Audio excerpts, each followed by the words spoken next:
हिंदू किस नबी की उम्मत है? प्यारे दोस्तों, कुरान करीम में अल्लाह ताला फरमाता है कि हमने हर कौम के अंदर नबी और डर सुनाने वाला भेजा है।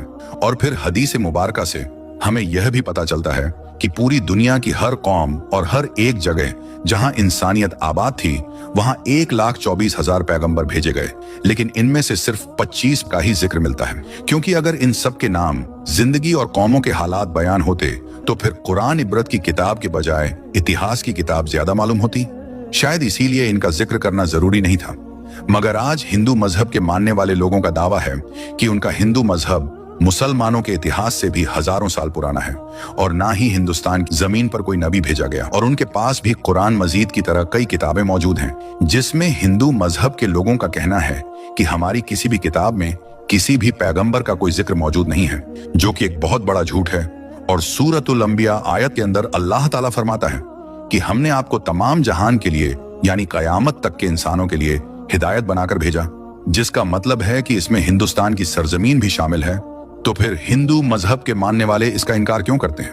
अगर हिंदुस्तान की सरजमीन पर कोई नबी वाकई नहीं भेजा गया तो फिर यह कौम कैसे आबाद हुई?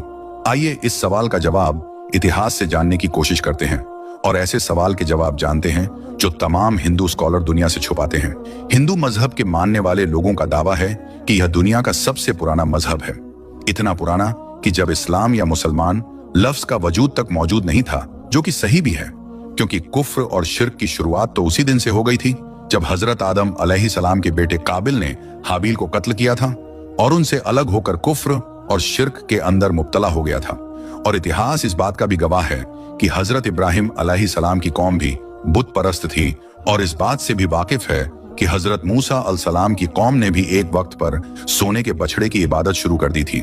यहाँ तक कि रसूल अल्लाह सल्लल्लाहु ताला अलैहि वसल्लम के ऐलाने नबूवत से पहले काबे के अंदर भी 360 मूर्तियां मौजूद थीं, जिन्हें मक्का फतह करने के वक्त सहाबा किराम ने तोड़ तोड़ कर टुकड़े टुकड़े कर दिया। जिससे यह मालूम होता है कि बुत परस्ती तो दुनिया के पहले इंसान हजरत आदम अलैहिस्सलाम की नाफरमान औलाद के बाद से आज तक मौजूद है।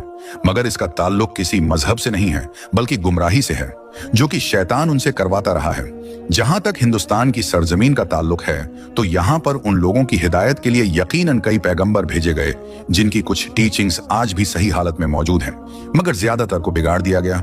और उसी की वजह से बुत परस्ती और गुमराही शुरू हो गई, क्योंकि उनकी किताबों में आज भी एक निराकार खुदा की इबादत का हुक्म दिया गया है। उन्हें भी यह बताया गया है कि खुदा का कोई शरीक नहीं है, वह एक है, उसकी कोई औलाद नहीं, मगर फिर भी उसकी कई मूर्तियां बनाकर उसके शरीक खुदा बनाकर उसकी पूजा होती है। और आज तक हिंदू मजहब के